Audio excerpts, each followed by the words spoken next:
I will bring up one more thing. This is the investment policy book of the Treasurer's Office.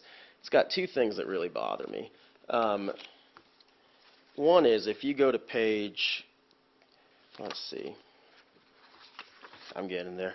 If you go to page 2, you've got this paragraph about Sudan, where the state of Colorado is not going to invest in companies that are affiliated with Sudan, or let's see, Treasury is in compliance with CRS 2454-8-101 concerning divestment action against companies financially involved with the government of Sudan and requiring a post-enactment review of the implementation of this act. This is one reason why our Treasury is so weak.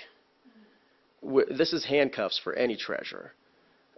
You know, with Sudan, I understand there's a genocide going on there, but let's say there was a corporation, let's say Boeing Aircraft, decided to get involved and they were going to send humanitarian aid to Sudan.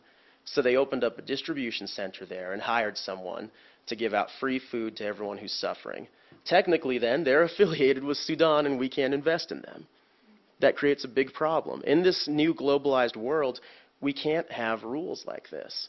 So we need to remove this kind of stuff from the Treasurer's notebook. And this whole Sudan thing, it was started by Andrew Romanoff. I'm going to... That's exactly right. It was House Bill 1148, which called for completely divesting in funds associated with Sudanese entities. This bothers me. This is institutionalizing racism in my mind. Why are we alienating Sudan? There's a lot of countries committing human rights violations. There's North Korea.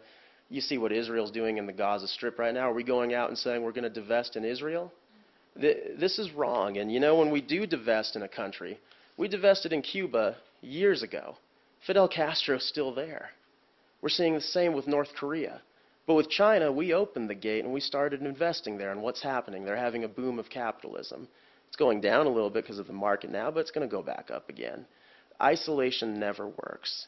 This was the wrong policy. It's also handcuffing our state treasurer, which is wrong. And it's going to make it more difficult to invest in companies because you've got to follow these silly rules. And it bothers me that the Democratic Party would do this because they campaign on the ideology that they're open-minded and that they're open to all immigrants, yet they single-handedly single out one country that we're going to divest in. And why is that? Is it because they're black? Is it because they're Muslim? Is it because they're African? This is wrong. These kinds of things need to get removed. So if I do run for this as a state treasurer, I would be very vocal in making sure that we're running a better government, not just investing in our stocks and bonds, but getting rid of petty little legislation. This Sudan